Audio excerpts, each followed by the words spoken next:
Yeah, we need more about it. Yes. It's logic. Of course, you know. I just thought this is what we get what we're paying for. Yeah, actually, that's very true.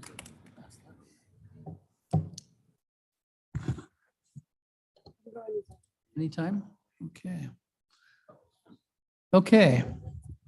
Good morning. My name's Chris Caius. I am Chairman of the Administration Committee, and I'd like to call this meeting, the special meeting to order on Wednesday, April 20th, 2022 at 11:02 a.m. We have a roll call, please. Martin, Present. Berman, Berman's here. Davis, Ford, Braz, Buzz here. Gums,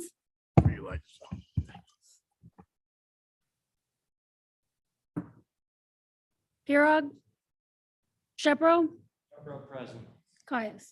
Microphone off. Caius present. Looks like we have a quorum. Just barely.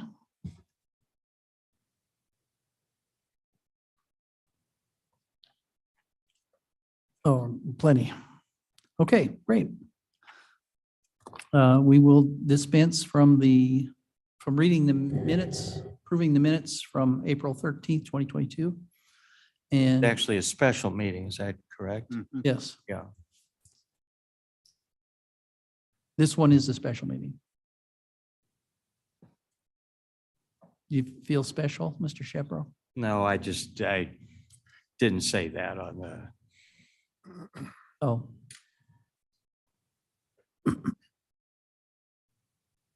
Okay. Is there any public comment? Anyone in person or online? We have nothing submitted, so none of that. And then we move to the main event here, our facilities management. We'll have Executive Director Roger Fonstock with his report. Okay. Thank you again, Roger Fonstock. Today we'll be talking about the last few weeks of review of building management and where we're at with that. And we have some recommendations as well. So Blair, if you could get the presentation on there, I'll kind of walk through this, and feel free to stop and ask questions. I think, this was a topic for the regular scheduled meeting for admin, but because of the length of the meeting and the importance of this, we asked Mr. Chairman if you'd have a special meeting for us to give this some attention. As you all know, I've been serving as the interim executive director of the building management for the past 3 or 4 weeks. And in that time, I was asked to basically do some review of where things stand and what's needed to be done. I will say that we spent a lot of time in the last few weeks catching up on invoices and contracts and things that needed to be finished or addressed in the office. And I think we're catching up. We're doing pretty good in that regard. If you hear of anything or somebody brings something up, I would appreciate it if you'd bring it up to me. I do not know everything about the department yet and wouldn't claim to know everything, but we're starting to learn quite a bit about how things do or don't work. So today we're going to talk about organization and staffing. We're going to talk about finances and their capital program, some of the challenges that they face with maintenance, and also with, again, with staffing and hiring challenges, and then some recommendations that we're going to walk through, and then how they handle certain requests that are not in their 2022 program. And I'm going to try to go through how the quote capital program was working and then how we think it should be working. And then we have a last, the demolition of some buildings that were for consideration in the budget. And then finally closing out with some general things about safety, ADA, mailroom, janitorial, and landscape and grounds. So those are kind of grouped together. I think those are the important, but maybe the lesser of the issues that building management is facing. I also think that it's important, to determine in this interim capacity versus long-term, be thinking about what we're doing right now in the interim versus long-term, where this will take us. We kind of put this together without having a predetermined path for the short-term, long-term. So if you're concerned about, where this takes us in a year or 2 years, feel free to ask. We're trying to figure out what we think would be just best for the overall program, regardless of who's in charge. So when you look at the current organization, this is the org chart that was submitted with their budget for 2022. And you have the executive director still at the top. Christopher Allen is out on leave. You have to the left, you have the director of building management. And that's kind of the point for all of building maintenance and all of the services that people are looking for within the building management department. And you'll see the breakout of Judicial Center campus, and then it kind of shifts over to building management. And as you look through there, if you see the titles, you'll see maintenance, building engineer, and vacant maintenance. So vacant shows up quite a bit. In this one alone, you'll see 7 different ones. And then there's an 8th one that I just heard is going to be vacant at the end of this week. So out of what was 31 employees to start the year, they transferred 6 of the employees to the sheriff's office in the maintenance transfer, which left us with 25. And there's a mix of those were in the sheriff's office and the building management department. So we're looking at roughly 25 people in building management. And I believe 3 of them are vacancies right now, possibly 4, depending on how you count the numbers. But anyway, the original budget for personnel, this is salary and wages. This doesn't have the benefits associated with it, but it's 1.3 million for the current 31 employees. And again, they removed some employees from that this year. This is a budget performance report. I think this was done on April 7th, the date for this. And what you'll see is that in there, you can see that we're underspending at roughly 33% of the year, 4 months gone by. We've only spent 28%. So we're actually underspending, which is indicative of the fact that we don't hire all the people. So we're not overspending on salaries. And some of that's related to the fact that it's hard to find candidates at the salaries or rates that we pay, hard to find qualified candidates. And then we also have people that leave for other positions. The most recent person leaving is taking a job in the sheriff's office, and they're going to probably make an additional $10,000 to $15,000 to move over. So, and we're happy for them. I think it was a good move for them. When you move on to contractual and consulting, and we're going to talk about some of this in a minute, again, you're at, 33% of the year is done and you're at 27%. So overall, it doesn't sound too bad when you consider all the maintenance budgets for all of the buildings combined. You're still within that projected amount of money that you budgeted. Commodities, same type of story. You're at 25% and you're 33% of the year. So, if you're looking at it holistically, it doesn't look too bad. When you go back to this contractual though, and you start looking at individual line items in here, certain line items will pop out, like repairs, and some of the different repair line items for grounds and buildings are looking like they're pretty high. And as you go through and look at capital, probably one of the good things for the 22 capital is that none of the capital money has been exercised. I mean, you have at this point 4.9 million in capital for your projects, and you had budgeted 5.5 million. There's probably been a few payments since the time of this report in the last week or so, but I would say you're still in that 4.5 plus million. And we'll talk about what was budgeted in that. And I describe this as the program. Okay. So when you talk about capital program, it's what's in this budget and what the board approved to pay for. Anything that wasn't in that list and wasn't in the capital budget to pay for is outside of the program. And then there's this question of how does it get put into the program? How does it get initiated? How does it get started? Where does that come from? Because ultimately, I think some of the problems with capital is, we start the year with kind of the approved program, and then things come along and get introduced. So what's the formal process of getting it into the program? Because the program itself is covered by the architect, engineering, and construction manager at risk contracts that we have. But if it's not in the program, you probably shouldn't be having those people working on things that aren't in the program. And I think that's kind of a gap that we need to address. And we'll talk about that a little bit. So we talked about maintenance budget, the challenges. These are the challenge areas. And I think that it's important to recognize that most of these are the kind of the big three, right? You get the government center here, 44-45% on buildings and grounds. You have judicial center repairs, roads, buildings, and equipment are really running high for the juvenile justice center, right? We did a lot of work over there in the last 3 months, a lot of expenses still coming in. The sheriff's facility, which I would point out is now under the maintenance staff is under the sheriff, but the O&M, the budget for these repairs is still under building management. So that was not moved. So we're paying bills for contractors to do repairs, but the on-staff, on-site maintenance people that are looking for the repairs are under the sheriff. We're working on that with Sheriff Hain. What I told him was the best thing is that we be perfectly transparent about the amount of money in those budgets. Both sides should know, how much money is available. Charles worked with them to set up the reports so that they have full knowledge of what's in all those line items that they're looking to spend out of. And we're going to be meeting with them to talk about, well, you're at, 50% now.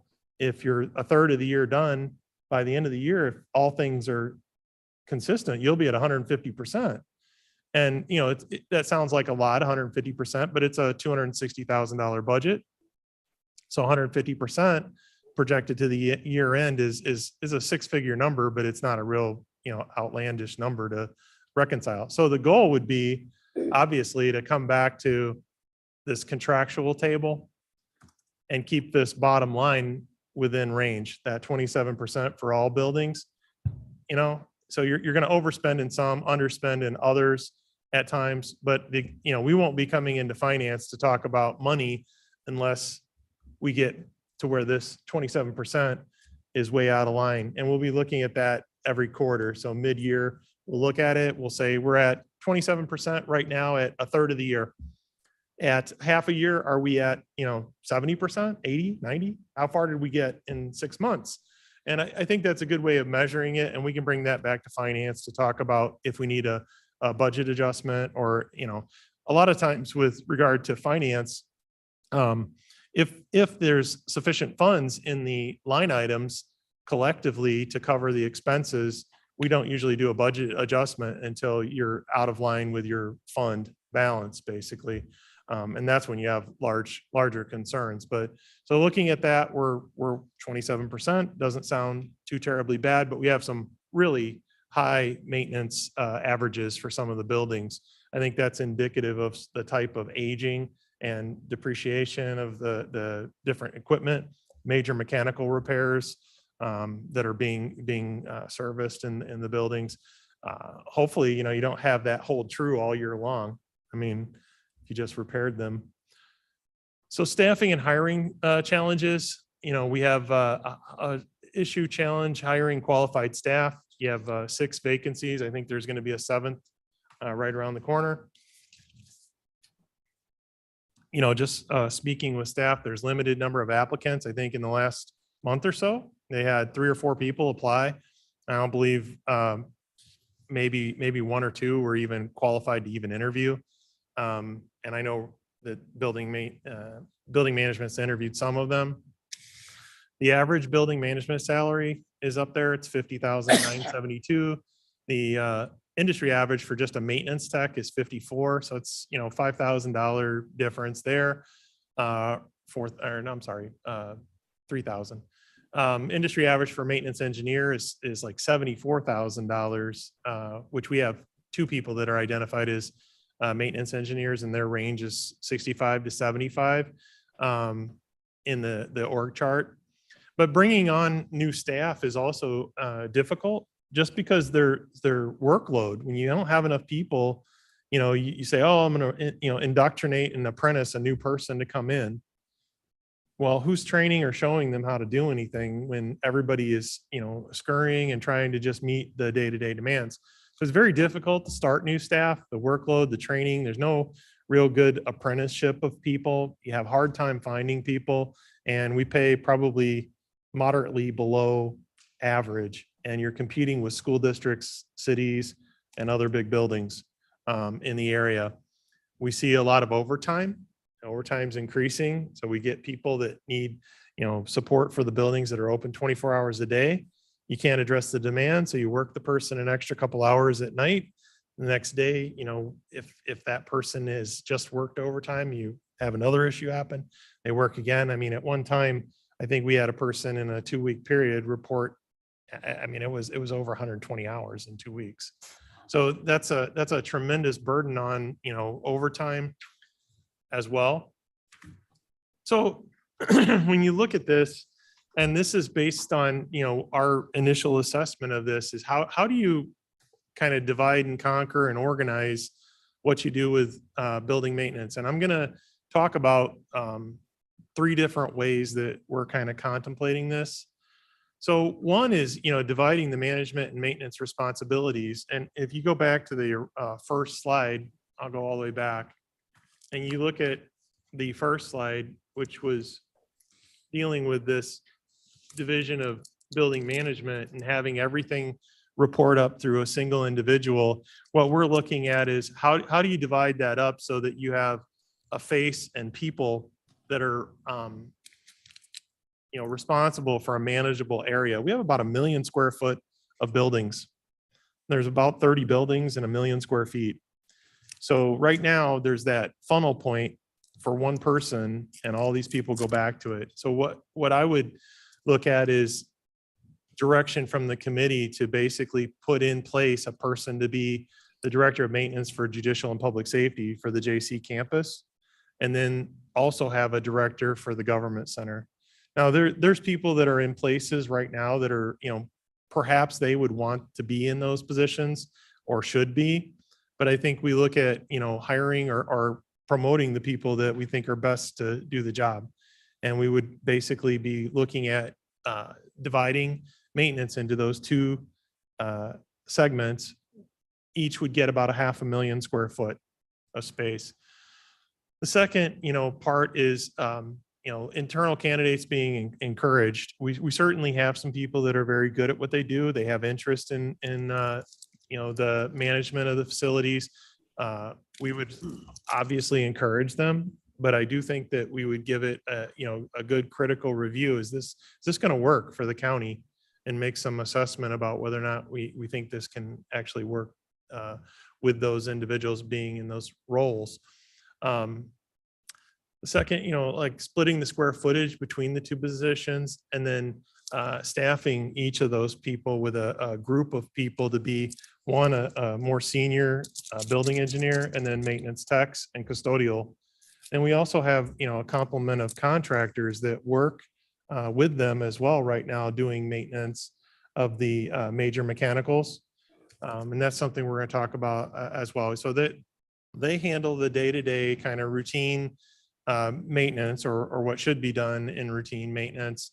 And then they also call mechanical service companies to come in to do the more experienced, more sophisticated types of maintenance procedures that they can't do. So that's kind of the split of labor right now.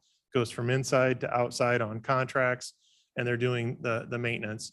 So in this scenario, we would have two directors, basically like a senior building maintenance engineer, and then a group of maintenance technicians and custodial that would work on each side. The next part is, We take a Yes. question on that, Sure. Mr. Chairman? Sure.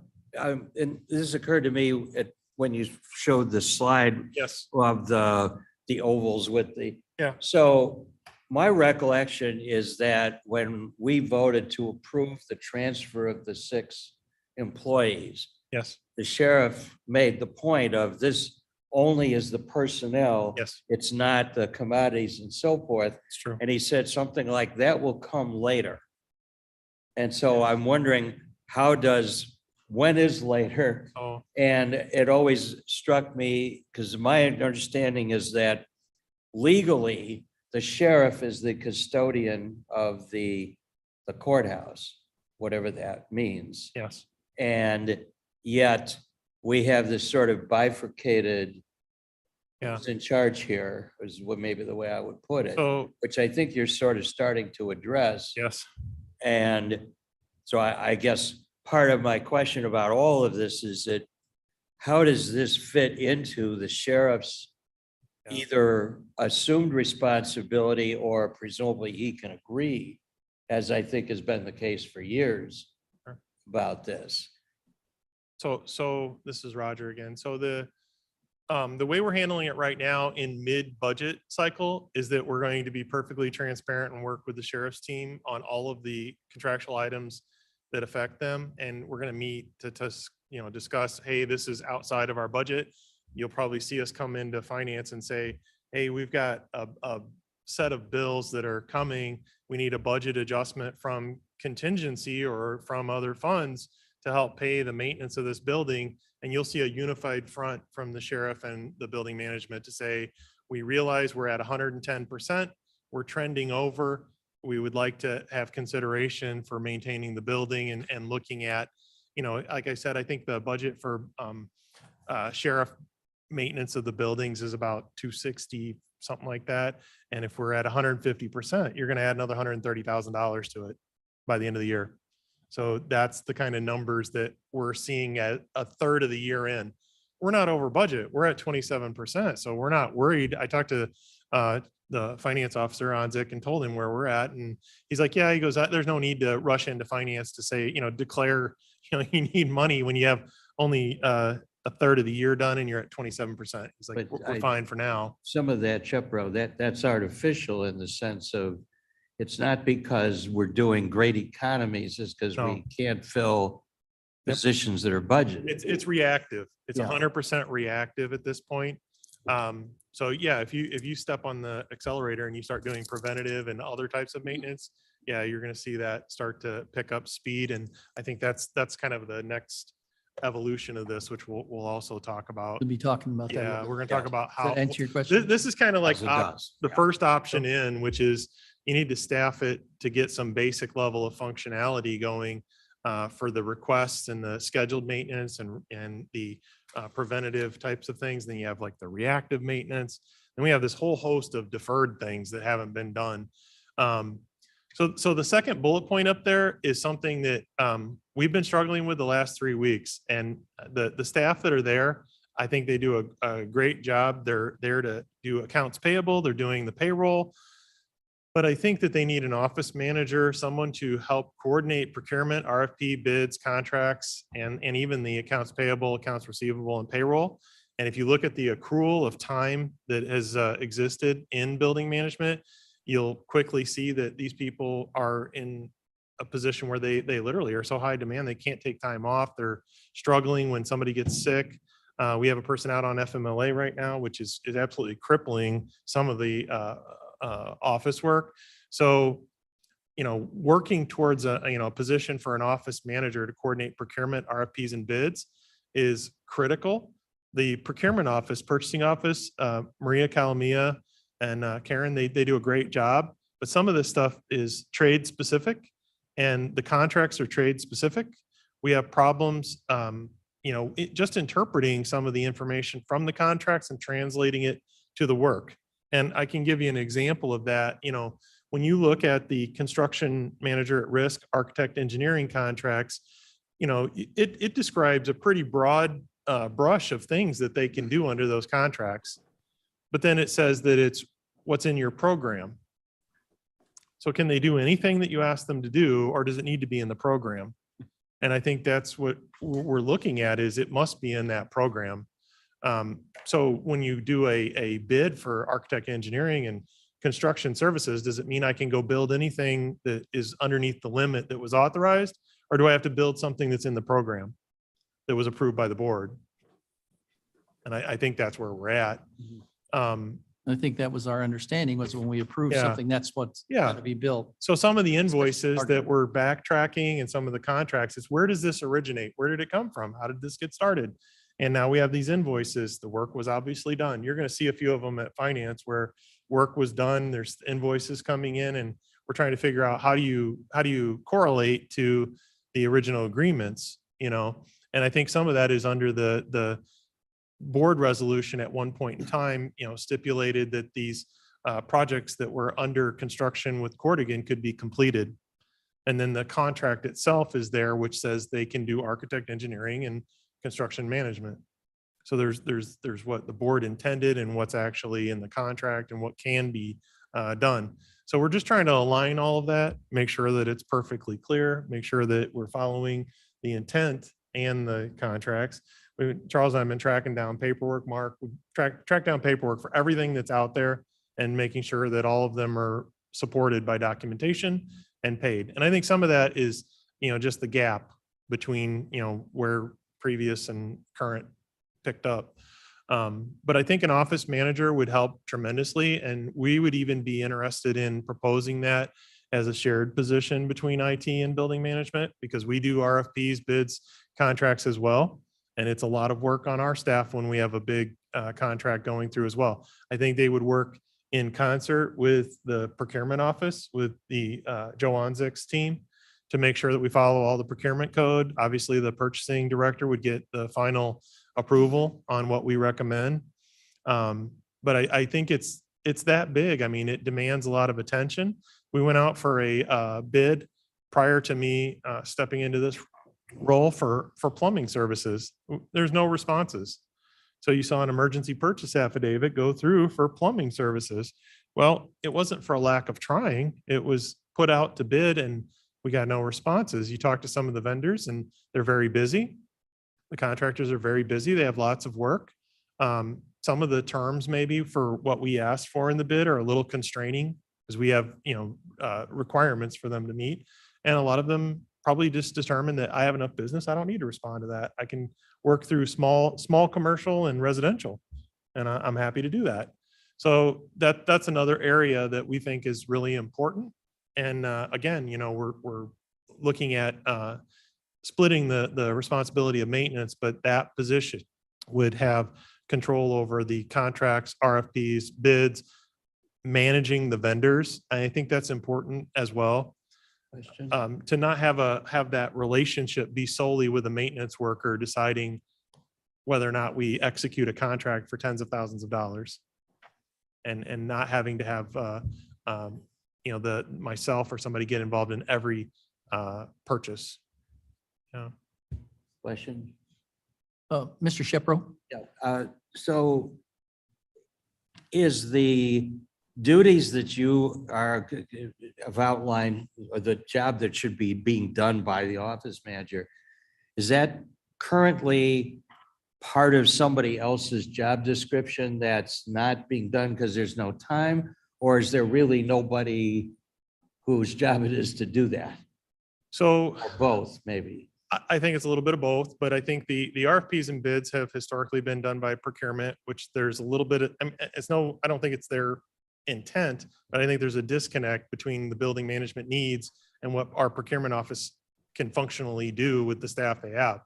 And so if it's augmenting what procurement does to get better results, that's one way of looking at it. But I think it's specific enough to managing the contracts that it would be within building management or within our control. And then the role would be right now, I think it is shared between executive director and capital projects.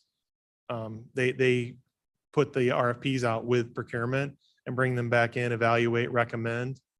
And certainly, Mark Smith's here, he works capital projects. So capital projects that are in the program, Mark would take them out to bid with procurement to get the bids.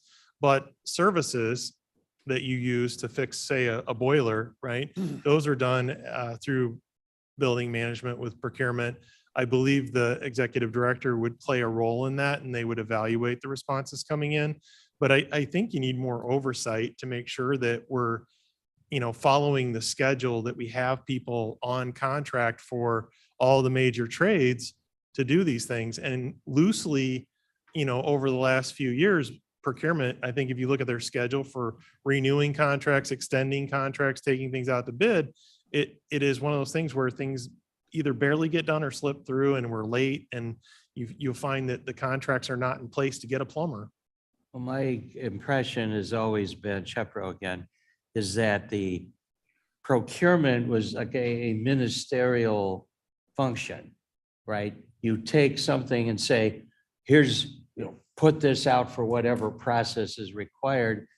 And you're not looking to them to say, why are we doing this? Or should it be done, or should be done differently, right? And so, I think a lot of times the requirements that go into the RFP or the bid are basically something that is, done quickly to get it out. And sometimes we need to have someone with a little more experience doing the bids and RFPs, crafting it and making sure we get responses for what we need. We were talking about it this morning with a company. It does us no good to send out an RFP if nobody will respond to it.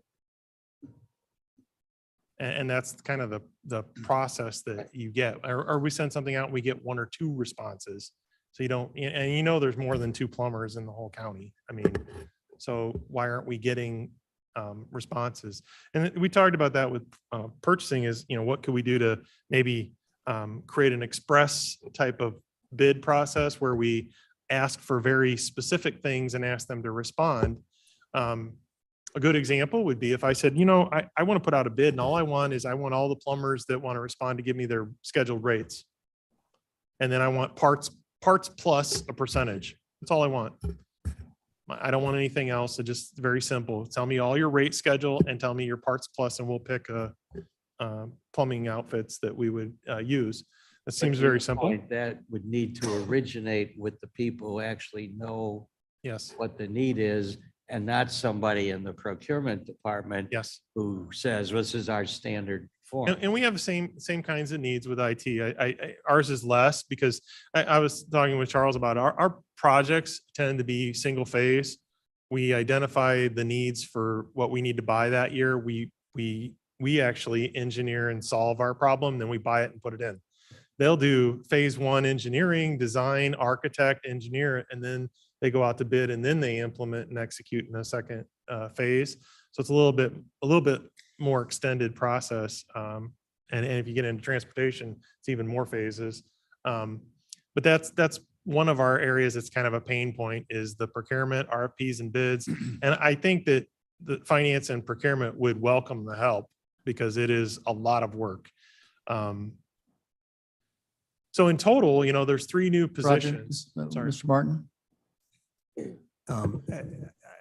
Anecdotally, I can't quite hear you, Mr. Martin. I'm sorry, anecdotally, when I've looked at some of the contracts that we've entered into as a county, it seems as if we use a generic form Yes.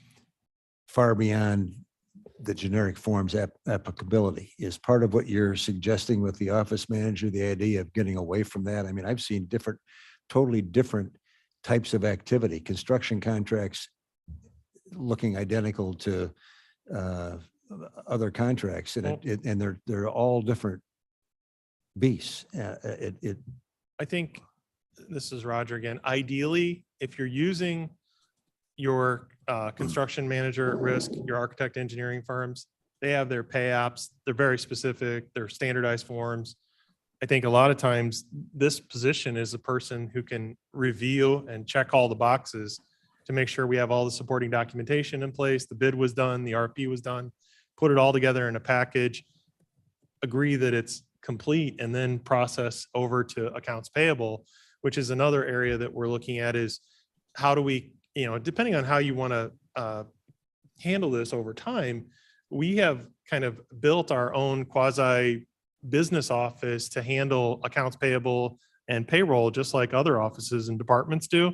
And it's because of the uniqueness and the amount of volume that we process for accounts payable. If IT is still involved in this, ideally, we would have the building management and IT, accounts payable and payroll people all be the same group. And then if somebody takes off for a vacation or family leave, we're not in crisis mode. But if you say, I want to keep it separate and maintain, a separate department and separate business office, then, you're going to have people in place, more than one, to do all of the accounts payable and payroll. But our goal would be eventually that office manager would be responsible for procurement, RFPs, bids, contracts, and then the payroll and accounts payable, we already handle. And actually, Brooke from our office and Charles have been picking up a lot of the accounts payable and processing it now with Michelle from building management, just to make sure that we get everything done the way we would do it. And I think that that's been helpful, but long-term, how do you see that, working if it's a combined group of people doing it because of the functionality is better, backup, scenario is better. You get kind of a consolidation of those two groups of people. I think that's where we would head if this is a long-term engagement. In the short term, if you have the current person and we get the person back from FMLA and we look at this office manager shared position, I think you're in a lot stronger position. And maybe it's something we could even work out with, the future where we have some shared knowledge between the two departments for backing each other up if the goal is to keep it separate. Which would be a decision by the board. Yes, at some time. in the Mr. future. Shepro? As this is unfolding, I am reminded that I think it has been a long time since our procurement or purchasing ordinance was written. And it strikes me that there should be some, for example, the streamlined process you've indicated. There are things that we could do, but in many cases, institutionally, that needs to be brought up to 21st century. I would tell you that a lot of times too, when we look at contracts, existing contracts, we're looking at extensions of those existing contracts. One, because inflation and costs are going up, and if they'll extend it, the current rates are marginally different, it's probably to our advantage. Two is, are we satisfied with them? Then why go through all the effort? But there, you're not gonna, if you have those things in line, you're not gonna go out to bid to create more work for yourself. If you have an extension, they're satisfactory, but that's also a critique as well as, why aren't you taking all those out to bid again? Well, because it takes 90 days worth of work for somebody to follow it through the process. I think sometimes it's oversimplified, but to take something from an idea to actually go through the procurement process is about 90 days. And then from the time we get done with that, we have the contracting phase, civil vetting with the state's attorney's office, signing, getting counter signatures, and then actually executing probably 4 to 6 months sometimes for some of these things. And then if you order stuff, it has lead time. I mean, it's not uncommon for the 6-figure projects. They're pushing six months.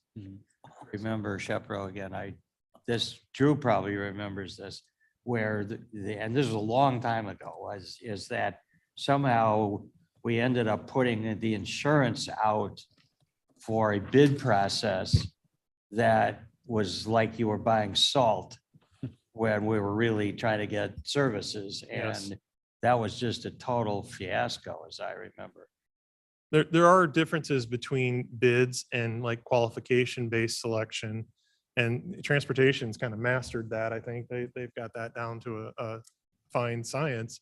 And there are times when we should be doing, qualification-based reviews and not just simply a bid, because a lot of work that we'll do during the year is urgent, but we don't know the defined requirements for what went wrong with a valve on a boiler in the middle of the night. We just don't have the requirements for that. So we need a kind of a not to exceed limit for plumbing work. And we need to know the rates and the parts plus materials costs. And then we would build a statement of work. Somebody would approve of the work to be done, check the budget, reference the contract, approve of it, execute it with, the contractor and maintenance.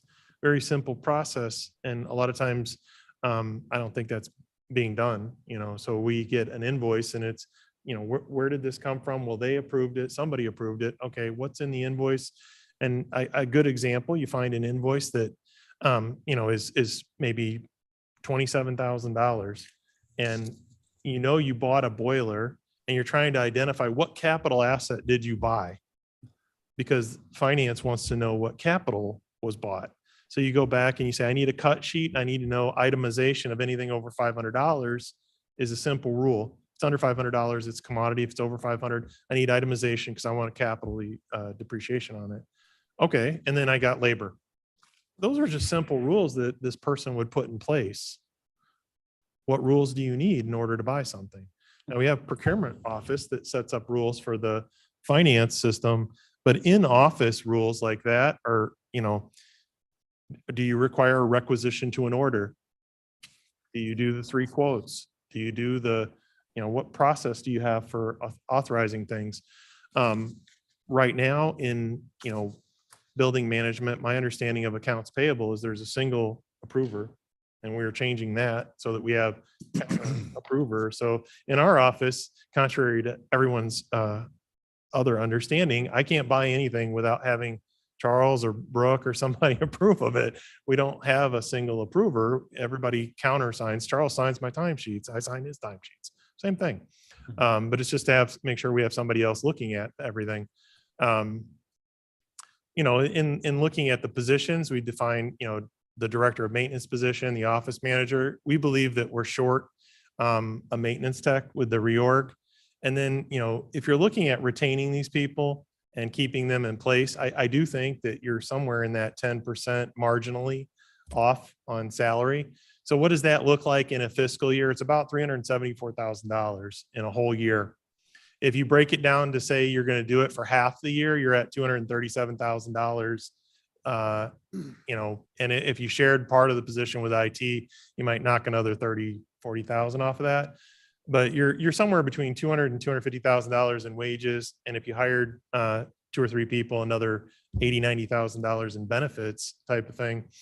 And we're not proposing that you sign off on that today. What we're looking for is to buy into the concept, and then we would bring back the actual resolutions to say, we want to create this position, and this is the amount of money. Based on the current budget and the underspending of personnel and wages, a good portion of that would be covered under the current budget even, and we could figure out the difference probably by the time we get ready for next administration committee. And there would be kind of the net difference to make the budget whole. So let's say you're somewhere between 100,000 and that number to do what we're talking about, to try and set that up. That's the kind of staffing recommendation. So I put together this chart, and this is what we are looking at in the packet. It's on page 11. And you'll see that shows 1.74 instead of the 1.36, which was the current budget.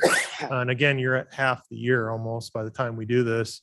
But you'll see that the executive director position is still intact, that we didn't remove that.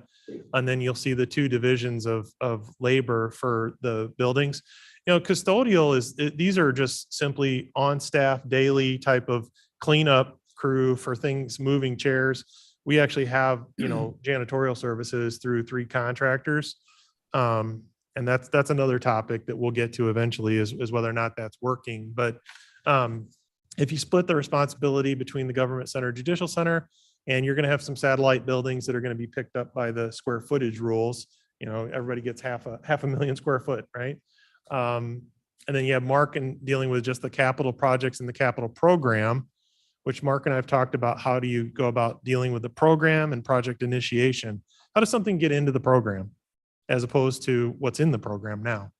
And then under the office manager, their current accounts payable, payroll coordination, they do have a person that works with custodial and grounds, and then the mailroom staff. But if you look over to the right, I put a little table in there, show you kind of the salary ranges. These are just averages. They're not hard numbers that everybody, but this is kind of the point where we think people should be. I think the maintenance techs, probably somewhere in that, 55 to 65,000 is probably what we would look at. The maintenance engineer at 80 is if you're getting somebody that has certifications, qualifications to manage boilers and HVAC systems, chillers and things like that. These are skilled trades. They're able to find that type of employment in school districts and other cities, public works departments. So you're not going to get those people if you can't get to that type of compensation. And these are just simply the averages. But this is the org chart in comparison to what you saw earlier. And this would have the people that we're proposing, and the head count would go from 25 to 28 at this point. So it's another director of maintenance, and then the office manager and a tech. And that would give them 5 techs, and an engineer for each organizational area, plus the director himself. So it's 7 plus 2 custodians. Yes. Drew Fraz Yes, speaking. Drew? So Roger, that looks great to me. On the chart, I don't see administrative assistant. The current one is on family leave. Yes. So are we going on the assumption She's in these here. she'd be in there somewhere? Yeah, she's in those right now. Right now, I mean, really, accounts payable and payroll coordinator is all one person. And that's where we're struggling. And Charles has people in our office, hey, can we help you get all of this done now? We want to get it done, get all the paperwork, get it put together. But that's where, again, if you wanted to kind of create a group of people that would share the responsibilities, I think it would be a really good strategy going forward. I would even, I've talked to Joe Onzik and finance about this as well. There's a lot to be said about those people being coordinated with finance. And we have our people work very closely with finance, and I think that would continue. But that might be a discussion down the road is, how do you handle payroll and how do you handle accounts payable? And how do you create some type of control between the person monitoring, managing the work in the field and the person that pays the bill, that receives the product, that marks it in inventory, puts it in the asset list. When it gets removed, they dispose of it, take it off the asset list. A lot of those things are processes that need to be in place, but the county does them, in different ways in every department you come across. And I'm not saying it's right or wrong, but once you start to coordinate these people underneath a finance or underneath a certain structured way, they start getting done, a way that you can understand them and backtrace it. So we do like requisition, order, quotes, all the work that you need for procurement process. We kind of do the full circle. You'll be surprised to know that some people just take an invoice and submit it for payment. What I was alluding Yeah. to, and some of this could be discussed in executive Sure. session, but our administrative assistant went on family leave kind of with an open-ended date with and I've heard comments that maybe not coming back. So End of April is what this Yeah. scheduled time is, but that, if they still have challenges, or whatever, that we don't have a so obviously with Mill crystal Creek, ball. she was the 2 people that I dealt with on Mill Creek, or 3 people, 2 are gone. So it's been really Yeah. tough, so Yeah. we're operating in a So vacuum. we have also for Mill Creek, we don't have Mill Creek mentioned in here. Mill Creek's another person on there, but that's a separate fund and a separate issue. So Mr. Martin? just to make sure I understand the outcome of the two charts. The existing chart shows that we have 31 employees. The new one shows 28. Yes, sir. And is So that- you have to how do we deduct reconcile from those two? 31, you have to deduct the 6 people that the sheriff took. Okay, You're down to 25, and then we added 3. okay. You're at All 28. right. And these both presume full hires. Yes. Okay, And potentially the office manager, if we share the salary, that would be a split. okay. But we do that on the payroll side. Well, this, from- then that was my other question. Does this not show the split of the office manager? No, it does not right now. Okay, It's fully loaded. They would have their own person managing all of that. And Split between IT and, we would probably propose it that way at the point where we're asking a board authorization to allow the position and the salary and the budget adjustment. We would ask for the split. Mr. Shepro, question? Question at first, too.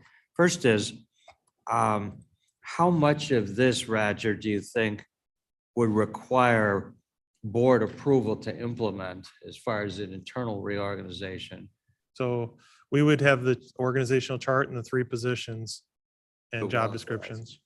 And is the function that you've described as sort of the office manager having more involvement with the procurement process itself? Would that be fit into one of these boxes that's there, or would that be? It would fit under the office manager. It would be the Okay, office it'd be manager. another, but it'd Yeah. be sort of a separate description Yes. of contract Yes. or procurement oversight. Yeah, they'd be responsible for accounts payable. They'd be responsible for payroll. They'd be responsible for the contracts for custodial and grounds. We're talking about the mailroom where that fits. I don't know if it fits underneath where it's at now. We might move that entirely, but it's one of those offices that it functions. People are relatively happy with what happens with that. So it's like that's a low hanging fruit, but You give that to the office manager, so yeah, so he or she starts off with a. yeah. But yes, so that office manager, the other thing is that person would have kind of a dotted relationship to the maintenance directors and to capital projects. So they would be using that function for doing the bids and RFPs. And, so you have a person who's in the field, they're trying to fix a plumbing issue. Right now, I mean, they escalate up through their management chain as opposed to a person who has all the contracts in hand, has all the contacts in hand, and has the formal understanding of what you can and can't do. And you got a person in the field who's making a field decision and obligating you to do something. And they are incredibly reluctant to say, yeah, just do it, because they don't want to get in trouble. I mean, So- I've heard from a number of people, Shepro again, that this notion of what are the architects actually doing? What is the scope of their authority? Yes. And I think at least in one instance, the architect is also the designated owner's representative, which has legal Yes. impact that my sense goes back, beyond what the board thought they were doing when they So. authorized that. And we've been asked to look at that as we go forward with the program and how that works to make sure that, there's not a conflict of interest between the project that was approved and the owner representation that is approving essentially the pay apps and saying, yes, pay the vendor because it's done satisfactory to the county. I think that would be in large part like a pre-approval process with the office manager. And then ultimately the executive director or either capital projects director or the director of maintenance would also approve. And we would take that responsibility in-house. And ultimately, if you had an owner rep that you're consulting with, it might not be the owner rep, it might be just a owner consultation type of relationship. And ultimately the owner rep never leaves the county. It's our responsibility to approve of it before it's done. And I think that was kind of conveyed in the multi-purpose building project is, where did something, where do we lose sight of a particular change order and the owner rep approved of it? And boy, gee, we wish we would have actually known or had more carnal knowledge of that particular change. I think that's the fair way to say it. So, You, when you're doing, and you talked about a circular, like procurement, yes. do you have, like, the person that procures it is not the same person that receives it, so there's always you have a double check? Yes, your current Charles has been system. working on that. Actually, it's one of the controls that we've been trying to make sure we implement. So we have requisitioners. So you requisition or ask for something, and then it goes to basically either procurement or a buyer. And then we get quotes. We follow the county financial policies as best we can. You have to get 3 quotes for anything between $10,000 and $30,000, and anything over 30,000, you do an RFP or a bid. So if it's under $10,000, we still get quotes usually, just to make sure we're getting, fair pricing. But those quotes would turn into a requisition, which would get converted by purchasing into a PO. And then that PO would be either sent out to the vendor, or we would, deliver it through email to the vendor, depending on how we're working with them. And then when the items come in, or we receive them, or we are in receipt of the services, project's done, we go into the finance system, mark it received, it goes into accounts payable batch, gets processed for payment, check goes out, ACH. You have a full circle of everything that was done to it. You can track it back, track it forward. And it's nice because everything's in the system. And when they do the external audit, or finance is trying to find something, they can tell exactly what you did, what did you pay? The invoices are all attached. We could do a kind of a show and tell sometime about the finance system if you'd like. I think you'd find it fascinating to see what goes into it. More meetings, great. I was about to Next meeting. suggest that maybe a presentation about how the existing procurement ordinance Sure. works or doesn't work. And I think Yeah. the flow chart that you Sure. described would be. Yeah. So when and I can tell you, I don't know that that's actually documented anywhere the way we do it. Charles and I have our way of our procedural way, but I don't know that finance is saying I don't you think it must do does. these things in the system. They have rules about how much you can buy and what requires quotes, what requires bids, but they don't tell you, you must do this, you must do this, it's for me, when I started at the county, we were on a different finance system. And I'll be honest with you, I was kind of devastated when I started here, because we had all this stuff was internalized to the IT department. In the federal world where I worked, Department of Energy, you had a requisition, you handed it off to a buyer, and you never saw it for 90 days. You just told them, this is the description of everything that I want. And then federal buyer takes off with it, and you get the results later. You may get it in 90 days or whatever. They'll send you a note when they process the order. Here, it's you own it all the way up to it comes in the door. So you have to create functional units in your office to do that. And I guess the point I was getting at, you have cross checks to make sure that the people that are ordering it. Yes, there's- and there's no inventory. Slippage in there somewhere. So we've managed inventory of all the computer assets and tagged them for, I don't know, a decade or so, more than that, probably 2 decades I've been here. But that's a way to track the assets, not only on the way in, but on the way out. Yeah. So we can tell you where, like if we buy computer equipment that is tens of thousands of dollars, and in 6 or 8 years, it's worthless. So we have to explain, where did that asset go? And when we have a recycling contract with the local vendor, and they maintain an asset list of what we send them, and we maintain a list of what we dispose of. If anybody asks us, we'll share the lists. So, Really long Mr. Shipper. memories. All of what's being described here used to be under something that was called the Department of Central Services. central services. Which did everything from, steal office furniture from one place and put it in your office, and then we did the procurement ordinance. And I think a lot of what you're describing are Yeah, sort of off ordinance ways of dealing with what was either Yeah. too specific or too vague, and it managed to be both at the same time. like if you go over to the sheriff's office, they'll have an SOP document for everything they do in the office. Standard operating procedure, this is how you do this. And I think some of those things, you're, I don't know if you need to go that far, but you need some, standard ways of processing certain Well, things. you need job descriptions and everything else. Yes, we have job descriptions. We do that internally in IT. And I don't know if there's a formal job description that HR has kind of completed, but they accept job descriptions from a variety of offices and departments as opposed to a position control, which I know Jamie Labrillo and HR is looking at. But, you know, it's like, okay, well, how do you define a position and what's the title? What's the range? Is there a low, medium, high? Is there a step grade, you know, system? And there's a lot of kind of generality in there that it's just not defined. So you create your way of doing it and trying to follow the ordinances and statutes. And ultimately, everything that we do that's over $30,000 goes to the state's attorney's office. I mean, so we get civil contract vetting for everything basically that's over 30,000, anything that goes to the board. I used to have to do that.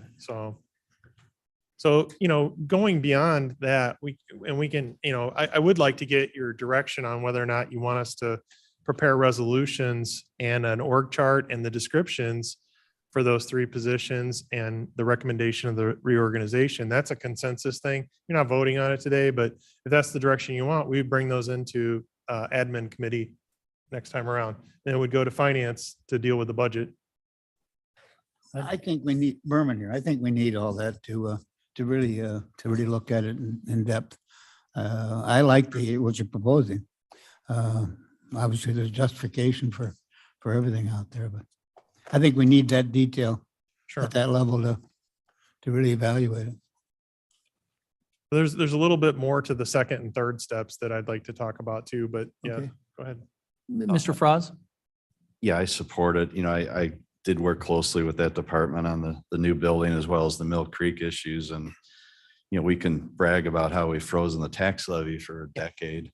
But at some point, departments start to wither on the vine, and this is one of them. And we cannot, you know, we got to increase our budget. We got to find that money, increase the budget for this department and increase the pay across the board. And it's been brutal being without our director and administrative assistant, especially at Mill Creek. But maybe there's a blessing in it that we got Roger in here looking at the bigger picture and the organizational and operations. So I support it 100%. Mr. Martin? I support it. Okay, I concur. So there's the four of us that are on the committee. Any comments from? Vote, Right. I want to say that I think what Roger did saved us about $200,000 in hiring an outside consultant to come in and do the same thing. So I think this is really a So great piece of work. you know, this is Roger again. I want to, you know, Mark and Charles are here. They help me with a lot of this work. They're you know, invaluable as far as working through these problems.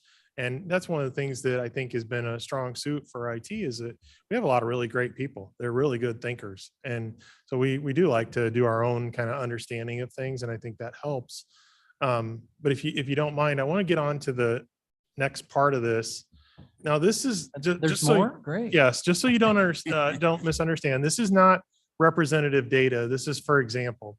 So when you talk about the maintenance of the buildings, it's typically broken into three categories: deferred maintenance, things that you haven't done that you should have done, right? Preventative maintenance, which are scheduled lists of things that you do to the boilers, chillers, RTUs or rooftop units, and you have air handlers and all the different, you know, water systems, everything in the building that you need to do. Preventative maintenance, here's a list of things: do this every month, do this every week, do this every year. Reactive maintenance, hey, Roger, it's cold in here. Hey, the doors broke, the whatever, you know, you're dealing with reactive maintenance. So on the right is, you know, like, okay, if I were measuring that, would I say 50% of our workload is deferred maintenance? Is it reactive? Is it preventative? Are you measuring it? What do you know about what you're using your time, people, and money for? And what we find is that we don't know that right now. It's just an unknown. Nobody knows how much time is spent on anything, and nobody knows how much money is. There's no real measurement of that. Let's just put it that way. It's very loosely understood as we're spending money and trying to get things done. But I think that's important. So when you look at preventative maintenance, I just kind of ran through these, but I think the the schedule of routine preventative maintenance. There are some areas where they have preventative maintenance routines, other areas where they don't, other areas where, maybe it's not executed and documented adequately. Is there an assessment of the routine? And when they do it, is there anybody there that does the QC on the preventative maintenance to say, I'm going to go by and check the maintenance tech's work to make sure everything was done?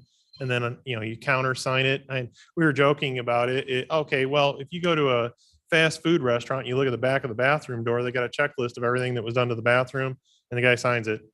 Okay, that's oversimplifying it maybe, but we need to have preventative maintenance. So how do you measure that? Well, it's successful completion and verification of the maintenance schedule. So somebody who's the, director of maintenance or the supervisor goes around and says, I'm going to go check on building C. I'm going to go check and make sure all the maintenance was done according to the schedule. When I get done, I'll sign off on it and verify that it was done.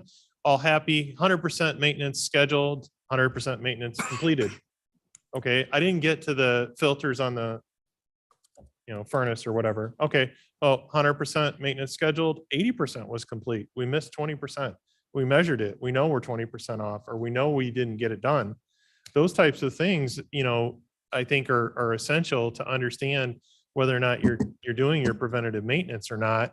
And if you're falling short, where did you not do it? And if you're not keeping track of it adequately, you can probably expect mechanical failure.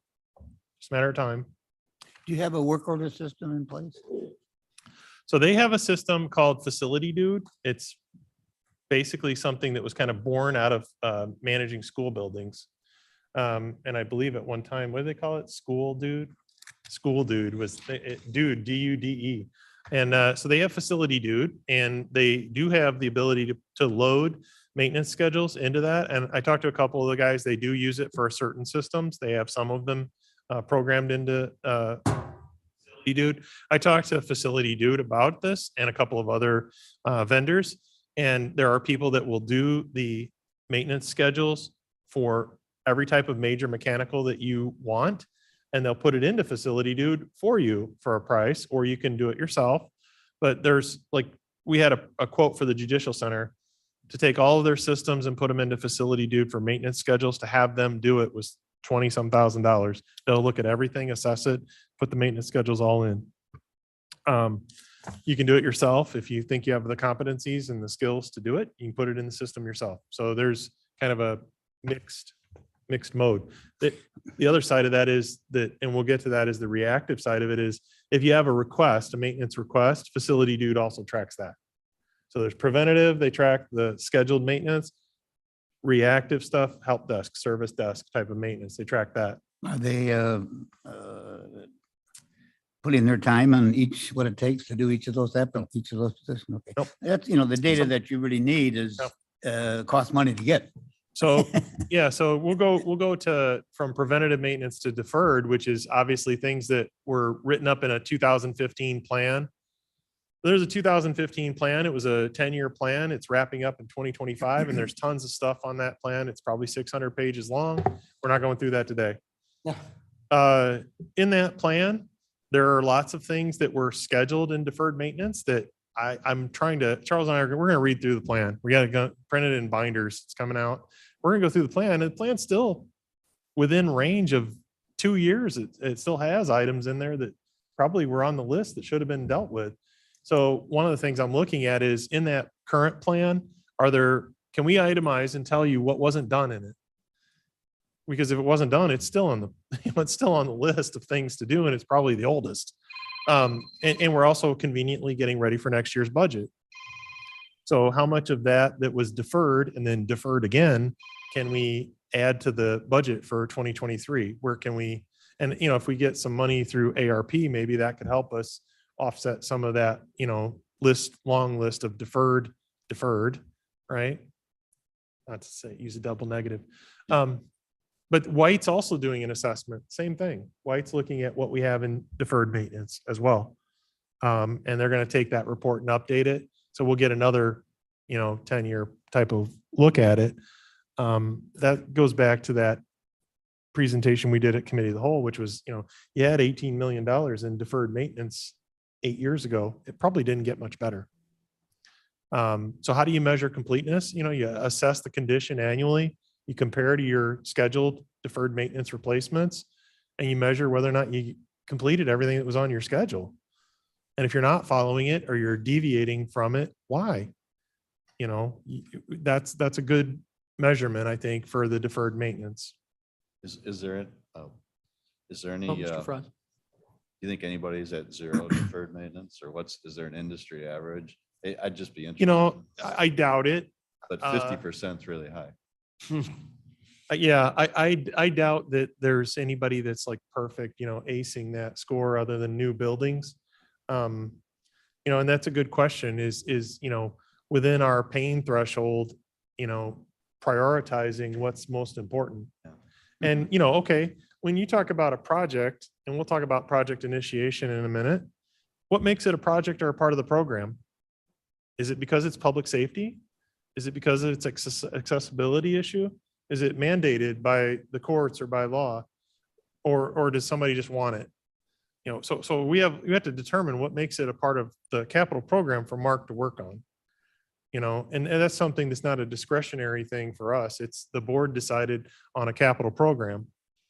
And we need to make sure that it's, you know, adopted and authorized as a part of that program.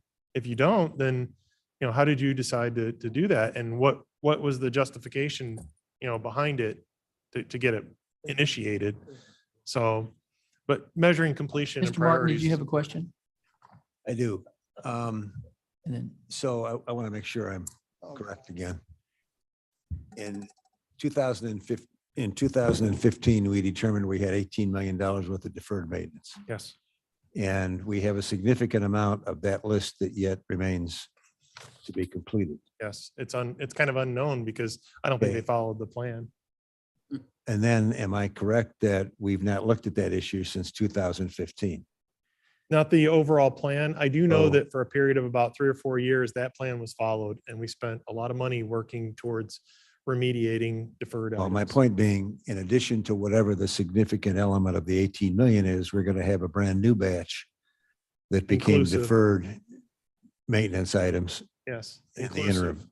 Of everything. Okay. And I do think it'll be more than 18, but you know, then you got to prioritize it. Like I said, what's safety, what's required. and comment, question, Mr. Yeah, well, this Shepro? sort of chaperone, I guess this follows on what Mr. Martin just said. My limited knowledge of the way you keep financial records is you have a chart that's aging of your accounts receivable. And I remember my old law firm, they never wanted to write anything off because the people who generated the Yeah. business didn't like it. So you'd have, you know, $10 million of 360 days and Yeah. over receivables you were never going to get, but they didn't want to write it off. So I guess to Mr. Martin's point, we don't know really how much of that 18 million is Oh. I guess, what, 7 years old? And if it is, how much it's grown by, because if you defer it, sometimes it gets worse. Good. That would, yeah, I mean, that would seem to me. And then the other point is that might be 7 years old, but something that's 2 years old might be more important. And yeah, it seems almost astonishing and crippling that we don't have that information. You know, I think to support the buildings, major mechanical, and Charles and I were talking about this the other day, is do you set an artificial threshold and say any major mechanical over $30,000, you know, is a critical system, and you need to have the PMs done, everything done by somebody qualified to do it, and you have to have it on a depreciation schedule or a life cycle. You have to have that. Now, stuff that's under $30,000, you could probably deal with it, you know, on a year-to-year basis. But those big major mechanicals, when you come in and say, hey, I need $600,000 for this, that's a big chunk. Is White Company working on this issue? Yes. And we think by next month, they'll actually have. They were supposed to be in April, and our meeting coincided with someone's vacation. And we were told they will be here in May. I told them they have to be here in May. And in fact, White is meeting with us this afternoon. So they're going to go through this with us this I afternoon. just have this idea that there's going to be sticker shock I, when that's Yeah. presented. No argument there. you know, and the good thing is that once you prioritize it and you schedule it out, the goal would be to make it kind of an even ride as opposed to the peaks and valleys of the, you know, and that's what we've done, I think successfully, Charles and myself done over the years with IT. You know, try not to bring in every year you know, hey, we need $2 million next year. We don't need anything. You know, it's how do you schedule it over time to make it, you know, more palatable.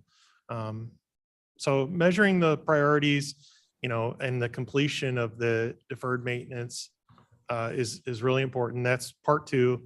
Last part is reactive. And, you know, Mr. Berman, you mentioned, you know, how do you keep track of stuff? They do have facility dude. They receive requests. You know, messaging is phone calls and emails, and I passed you in the hall. And then the question is, you know, how do you respond, and are you consistent and timely, and how do you follow up, and how do you communicate what's happening with an issue? And, you know, there's really no what I would consider to be like a process or procedure, or even a well-defined way of somebody submitting, you know, requests. We had an issue this morning with a request, and, you know, the question was, do I put it in facility dude, or do I just call somebody, or who do I? So Charles and I were talking about restructuring and defining, this is the procedure that you use to put something in the help desk, and this is what we expect you to receive on the other side as it comes out of the help desk. So there's any system has a series of inputs and outputs, and there's a process that goes with those. So on the input side, how do you process a request coming in? And the output side is who addresses the request, what timely manner, communication, what is the process fixing the request and closing it? It cannot simply be, I passed somebody in the hallway, told them that they need to fix this, and then later I call them, later I send them an email, later I, you know, and eventually it's okay, well, when did it get closed? When did it start? I don't have a measurement of any of that. So, you know, measuring it, we do a lot of aging reports, which are how old is the ticket? Has the request been out there for 2 days, a week? On Fridays, we get reports on the aging to know what IT stuff is lingering and has age to it. We also look at, you know, how long has it taken to close it? Issue, frequency, volume. So if I have an incident that happens every week, you know, on Friday, and it's happened for the last 4 months, nobody's fixed it. They close the ticket and move on to the next thing, but it's not actually being fixed. So tracking the requests, walking through the process of managing the request, and then ultimately trying to look at the data to say, you know, somebody has restarted that piece of equipment, you know, 10 times. It's not fixed. You know, you're just treating the symptom. So having a better maintenance plan in place and a better service desk probably starts with simply just some procedural things on that input output side, what we want coming in from the customers, what they should expect us to do when we deal with their problem. And then the output is, you know, reports about the frequency, the volume, the, you know, aging of tickets. And, you know, every year, how many tickets reactively did you deal with? Hopefully it should go down. If it goes up, you've got stuff failing and other problems going on. But are you, you know, do you even know where you were at a year ago? Do you know where you're at a month ago? Another thing that you can look at is if something's causing you problems and you fix it, you should not see the indicative help desk request related to that problem anymore. It should go away. So sometimes you look at the help desk and say, you know, in a software world, that particular software or that particular hardware is causing us problems every month. And we have 2,000 of those. It's probably going to get worse. If that's failing on us or it's causing us this problem, it's probably not just that one person. It's going to be everybody eventually. So we need to start looking at how do you fix it, you know, more systemically versus the, you know, kind of the individual case. So you can learn, you can do some data analysis of what is happening. And you say, well, I got all the same rooftop units and one of them just crashed. It's done. We need to replace it. Well, you got 7 other ones just like it, same age. You know, that's not hard science. It's data about your equipment. Kind of like your family car, when it has to go into the shop once a month. Yeah. It's telling you something. 7 cars and trying to keep. Yeah. No, If you had a right. fleet of cars and they're all the same 700. model and one of Yeah. them Yeah. exhibits, a problem with the transmission. And it all comes down with understanding Yeah. your organization and what you have in it Yeah. and the process. So anyway, reactive maintenance. So we talked about, deferred maintenance. We talked about the reactive maintenance, and also dealing with scheduled preventative maintenance. All those are things that need to be measured, right? And that gets back to having some way of evaluating whether or not you're doing this right. What's your percent of effort in these areas? And we want to get out of the deferred maintenance business. We want to get into the preventative and deal with the reactive, but most of our work should be preventative. We should be maintaining the stuff that you buy and hopefully getting all the useful life out of it we can, and dealing with our customers that have, needs as well. But the deferred maintenance is something that we need to schedule it out. If it's 5 to 10 years of scheduled deferred maintenance, getting it caught up, I think the ARP money would be a good start on that. We did ask for $7 million in the ARP request for internal.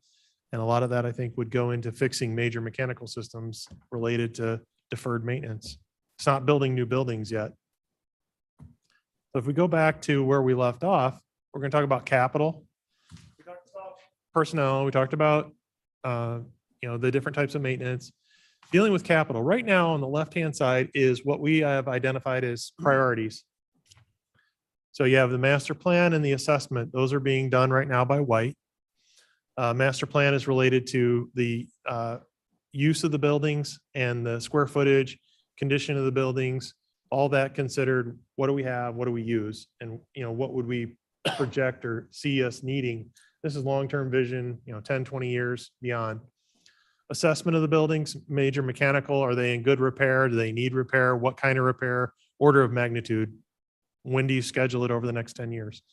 There are 2 electrical projects, JC Electrical and the OCH is the old courthouse or 3rd Street Courthouse. There's parking and sidewalk repairs budgeted. And then the last item is demolition projects. So when we talk about program, the items on the right is what Charles extracted from the budget worksheet or the budget entry. That was what was entered for capital projects. When I look at this, that's the capital program. That's what the county board approved as part of the capital program. You have some things in there that are kind of general: architectural programming and engineering. My understanding of that is that architectural programming and engineering is specific to the program. It could be interpreted that it's any architectural programming and engineering that's needed by the county. The contracts are written that way. The contracts don't specifically call out that you can only do things that are in this list. The contract is they'll do architect engineering and construction management. What we would contend is that $800,000 is to manage the architect engineering and management of the list of projects. If it's not in the list of projects, the architect and engineering shouldn't be working on it. So we would bring that back to initiate through the committee process. The other one that's kind of generic, which is in there, it was called into question, is about the 4th item down. It says contingency. So in our capital budget, there's a $750,000 quote contingency. To me, that's contingency for the capital program. It's not to pick up new projects that aren't in the capital program. So we're looking for consensus on that as well, that contingency is for the capital program. If we have a capital program project that runs over, so coroner demo, the demolition of the building back here is $250,000. If that costs $300,000 within capital, we have a contingency for that. We can pay the $300,000. If somebody says, well, we want to knock the building down and build another building there, building a new, building back there is not in the program. So we wouldn't use contingency money to build another building. We would simply use it for one of the program items.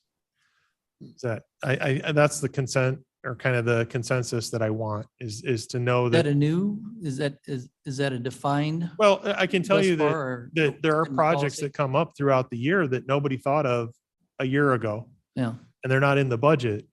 So how do they get into the program? We're going to talk about initiation of a project in a minute, but if it's not in the program, my belief or understanding is that it should be added to the program or denied maybe, but it's not go do architect engineering and tens of thousands of dollars worth of planning to bring it in and say, hey, do you want to build the building now? So a good example of this is the multipurpose room and courtroom build out that the chief judge, Clint Hall, asked about. He brought that to Charles and I. We were talking about it. We're like, it's not in the program for this year. We don't have a budget for it. And he was asking about, well, we need to get the architects and people designing the room so we can get it done in time. And I told him, I go, well, we need to be expeditious and get that in front of the committee structure to get it approved. I don't want to do $50,000, $60,000 worth of architect work and not tell them about the full sandwich, right? The $800,000 part. Because once you do the $60,000, it's sunk architect costs. So we brought that in relatively expedited and took it to admin and judicial public safety. It's coming to finance. It's a big pill. I mean, it's $800,000 worth of construction. It's not in the program. How does that get in the program? How does that get initiated? That's the question. So we think it's committee process, and the contingency is not for that. The existing architectural money is not for that. It has to be in that program for us to start on it. Mr. Martin?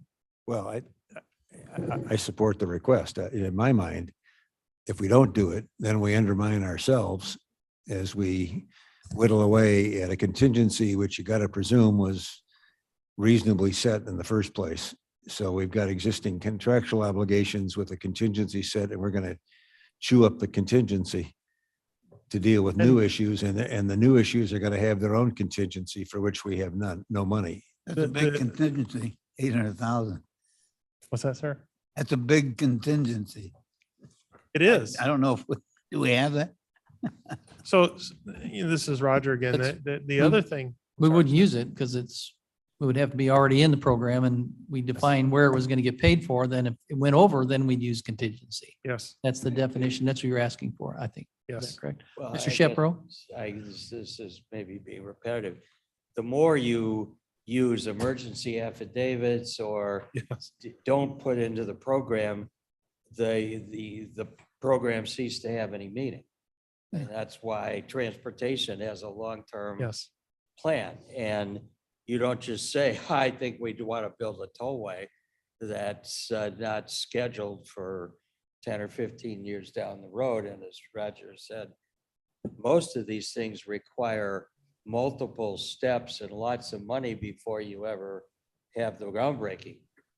Yeah. And how do you do that if you don't have it as part of a systematic plan? So for the capital projects coming up for the next year, I want to look at the deferred maintenance schedule that was done in 2015, find out what was not done. That's one of our projects right now, is go through that. And there were things that were scheduled for years 2020, 3, 4, 5 in that program. And there were things that were scheduled for the 8 years prior or 7 years prior. And I'm just curious what was in that already existing plan and never done, because those would be probably high on the list of these, to address. So. Oh, my approach to snow shoveling always is that's a high priority. And then if I wait long enough, I don't need to do it anymore. But Sure. in a way, it's Sure about almost that analogy there, embarrassing Mr. to Shepro. say. That's when you move to Florida. Yeah, it's almost embarrassing to say, gee, I wonder what happened to the thing we said we needed to do in 2015. Well, it broke down, and now we have to replace it. Yeah, we got big bill. As long as we have So- consensus about that, the next part is initiation, which this is simple. This is kind of just a description of how we see that process. It's just 10 steps. I identify the need is why do we need this? Determine the ownership and who's managing it, financial review and responsibility, funding, capital or special, how do we go about the procurement of it? Is it budgeted or unbudgeted? Committee and board approval, where does that get assigned? Resolution, approve, architect, engineering and And design. a lot of these are things for another day, Yeah, but these are all they things that, follow logically. yeah, this is what we would do for a capital project to get initiated. It would have to follow this. And then, it would become a part of the program. And nobody would be surprised. I think that's a good I like, way to put it. no surprises. Yeah. And these are practical things that I think anybody, even if it's not me, anybody can, work from this. We're not trying to build a kingdom. We're just trying to give it some structure. Yeah. So, capital requests, these are some of the things that were not in the 2022 program. This is an example. Landscape and fence for the solar project. Everybody agreed that the solar farm should go in at the Judicial Center. It's not in there. It's not in that list of projects. So we need to, that's an initiation, right? I need to initiate $100,000 project with committee next month to add the fence and the trees. And the deferred maintenance is a huge unknown. That's true. But you have a solar farm being put in with, I believe there's state, federal money or whatever involved. And there's some agreement that was put in place at some time that we would do that, but I don't find it in the program. Maybe it was part of the contingency, but to me, I would initiate it through committee and say, I want $100,000 to do this based on these estimates or projections. And you would adopt that as part of the program. You don't need to take it to full county board necessarily, because the finance committee sees it as, well, if you take it out of contingency and you say you're restructuring the budget to make that a part of your existing dollars, they're okay with that. But if you want to add new dollars, you need to talk to finance. So if it's within your dollars, you're fine. If it's outside of your dollars, you need to go talk to finance committee and get a budget adjustment. Mr. Mark? I think you sort of have a consensus already. Yeah. don't you? I think so. Mr. I have Martin? a question about this landscaping and fence. Yes, sir. Why would that not have been in the original contract? So- We needed both landscaping and Yes, Fencing. I think the agreement with the solar project was, moving forward after or during the budget process. And there was needs are identified from the neighbors and other things about putting in landscape and fence. And I'm not privy to the exact conversation, but between the previous, executive director and Executive Director Wolnick, they were discussing putting in landscape and fence along the berm. I mean, I know what, Yeah, I know. it's just not in the budget. So Conversation was, but Yeah. that was never part of a contract. it's not, and there was work done at one point in time by, I think, White did some landscape design on it. So it's already they've already submitted bills for some of the landscape design. We told them just wait until we do this. Mr. Shepro? Well, I was going to say, I was one of the people at the time that complained that the contract seemed to be lacking a lot of essential elements. Yeah, And I think the decision or the representation is that if we didn't approve it right then, we would lose our place in line and we Okay. never get That was into the the- state program. And the result was we approved the contract, which, as I remember, we had a presentation of a landscape plan, but with the disclaimer that we don't know if this is really going to be the plan or not, but you want to Yeah. see something. So here it is. And sure. so we fell victim to. Well, I don't want to get too far in the weeds on any of this stuff, but that's just an Yes. example of it. I don't know if you Yes. have something you wanted to say, Mr. I was Brock? just gonna say, we're on page 18 of 27. I Yeah, gotta let's, leave in 10 let's, minutes. should we so keep moving if you on? need The some rest of this close- is going to go faster, I promise. Okay. So as long as Down here nobody we're on- disagrees about initiating capital projects, we're going to do it that way. Do it that way. Do it that And- way. So demolition projects, you had $425,000 budgeted for Fabian campus, the former sheriff's campus. There's the diagnostic center, building management, garage, salt shelter, fleet maintenance garage, and fuel center. That does not include the metal storage buildings that are out there, nor does it include the tower or any other structures. The government center campus, we had budgeted $250,000 for the coroner's office demolition for this year. That's in the capital program. Other structures on the Fabian campus, that are in, good to fair condition. There's also a berm bunker out there that's underground, which we haven't really gotten much direction on. And then the tower is under a 2-year lease, but those are the buildings that are out there other than the ones that are budgeted for destruction. So, this is a map of what it looks like out there. And the ones we're talking about is this sheriff's maintenance garage, and the fuel center is right here. So this piece, this building here, which used to be the diagnostic center, that's been repurposed 3 or 4 times. And then this salt area, which is a temporary salt dome, which was replaced in the multipurpose building. We have a new salt dome. So those are the ones that are budgeted on this campus, Fabian campus, for demolition. Just the sheriff's maintenance, salt dome, building management was in this building, still has some things in there. These storage buildings in the back, they're in good to fair condition. They're not in the budget for demolition. They'd probably be trivial to take down. And for right now, they're just storage. If somebody wants to store something, we can use them. You still have recycling down here. They're still on the campus. But these are the items on that campus. What I'd like to get is, they're in the program budget for demolition. We've never acted on them. We would basically direct our team to get the proposals for the demolition of the fuel center, the sheriff's maintenance, the salt, and the building management building. And we bring those proposals back to administration committee as soon as they're available. But we would be taking that out for proposals. So we're looking for that right now. Step forward to do those 4. Yep, we'll do the facilities. proposals and bring them in and You vote have on comment? demoing. This is not a facetious suggestion. Maybe it's not practical. I'd call the Geneva Fire Department and say, would you like to come out and do a training exercise? We could. Burn it down. I think we're looking for whatever you decide is Yeah. the best way to do it. You're not looking for. Yeah, the I mean, we need a details. proposal for doing You're the looking- demolition, and whether we burn the building or not, I don't think the No. You're looking for a demo nod. would care. You're looking for a nod today to say, okay, the finally, let's do proposals. this. Get We some want proposals. proposals to destroy those buildings. So that's and get pretty them off. simple. I think that from the board or from the committee, then we have a consensus that that's Yeah. the So case. the follow-up to that is we'd Question? send notice. From the procurement office. We would send notice telling them that you need to be out of the buildings, get your materials, get your stuff out of the building. We're getting proposals right now. The committee is going to vote on it, and then we're going to do the demolition pending their approval of the contracts. But it might take us 120 days. Maybe by fall, we'd have them all down. I Mr. Frost, I would just like to direct building management to vacate that building and move Absolutely. anything of value into the new building, and Yep. it's closed. So that would be part of the notice. It would be vacate, get out of the building. We're scheduling the demolition. We're getting proposals.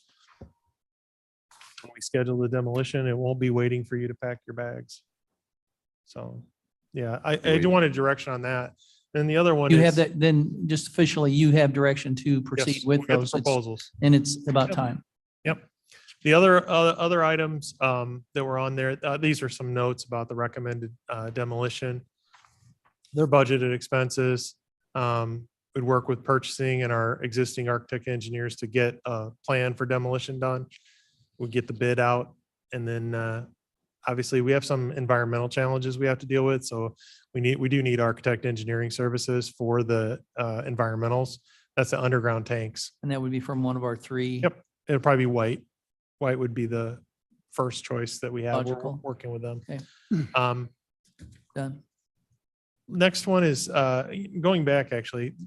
I wanted to get direction on, we do have, and we can talk about this another day because I think it might require some more thought.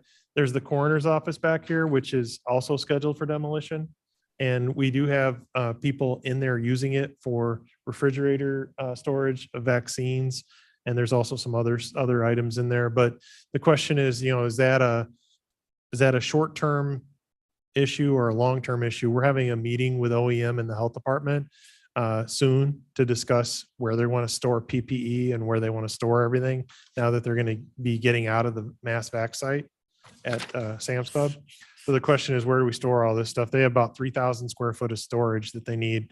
And we're trying to identify where would we put all that. There's storage in the multipurpose building. There's storage in the sheriff's office. There's space in the coroner's office that's sitting there, the old coroner's office. The direction when we set the budget up was to do the demo on the coroner's building. That was my understanding. Mr. Frost? The, on your demo Yes. schedule, the OEM building that's not being demoed.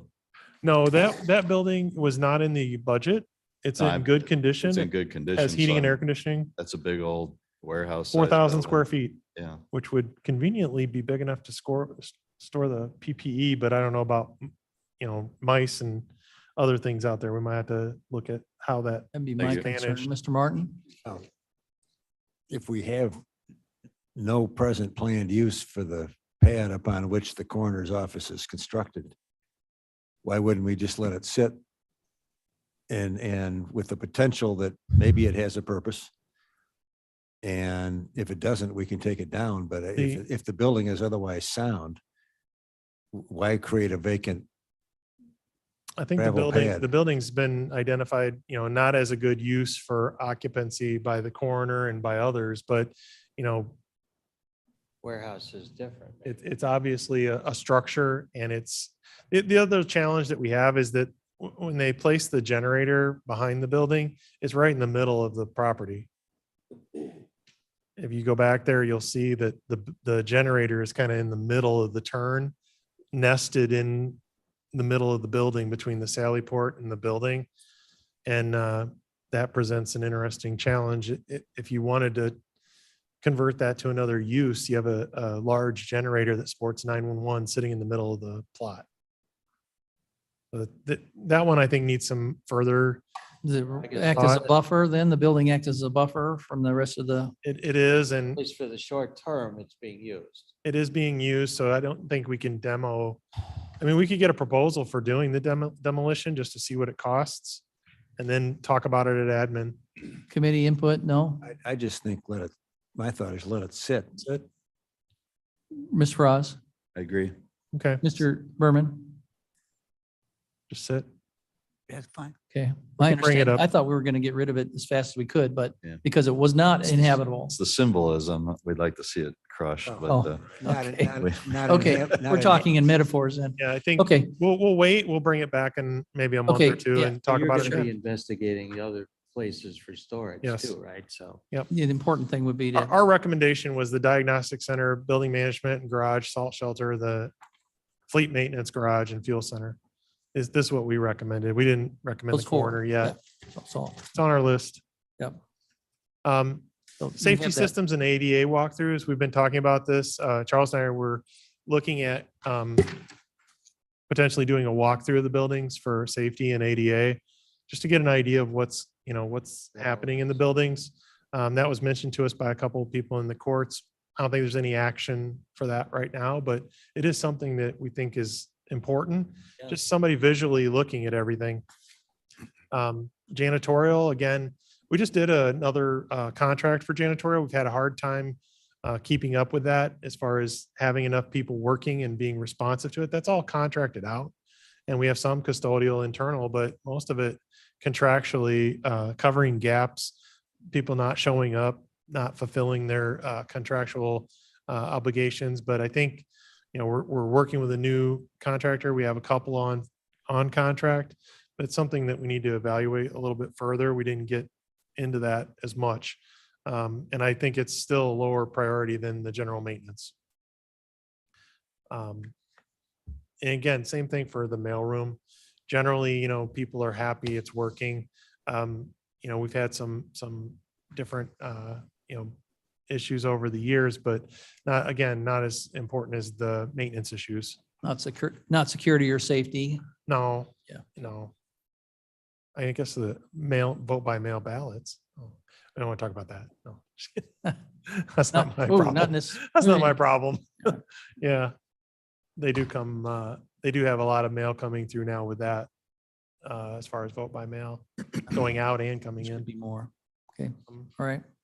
And then, in summary, again, we're just looking at the staffing, the kind of the big three of maintenance, how you deal with measuring that, looking at our assessment of the deferred maintenance, getting a better service desk, getting scheduled maintenance done. And then how do you initiate and deal with capital projects, which we talked about, things that are not in the 2022 program, and how do they get in there? You just told us direction on the demolition of buildings. And then for the safety and ADA part, we're going to be kind of walking through them. This is just our look at it, just to see what we It'd be think. interesting to see a list of the different maintenance contracts. Can do that. Yeah. That pretty Time much, reading. yeah, to summarizes sleep. everything that Yeah. we've looked at so far.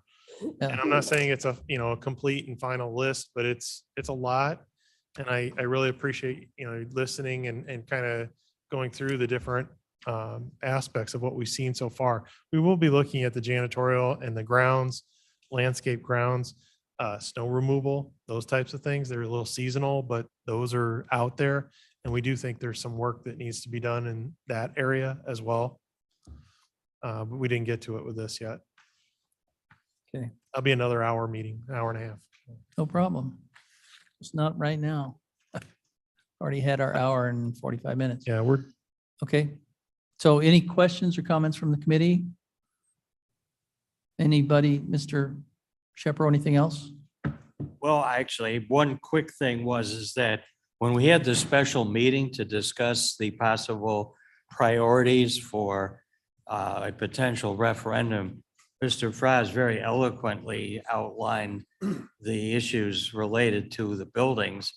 And I think this is an essential part of making that case. I mean, if you don't know what to ask for in terms of bonds, if we were to go that direction, until we know the extent of the problems. And it yeah. turns out that we don't seem to know the extent of the problems.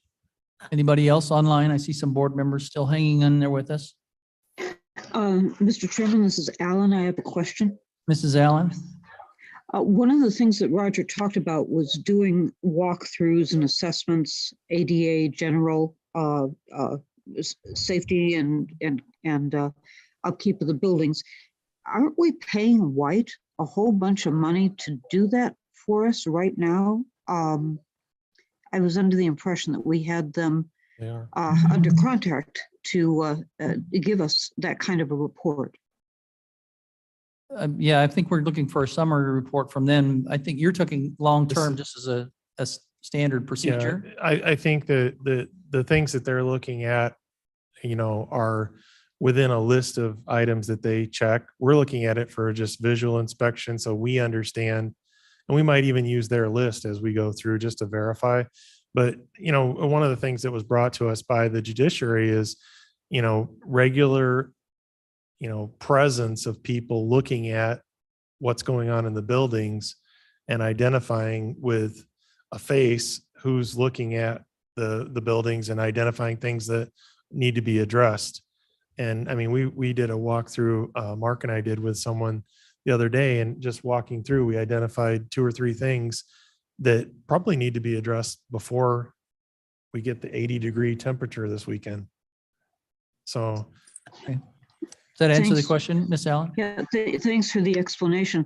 yeah. I'm also remembering that we had to rebuild in the judicial center the HVAC system, didn't we?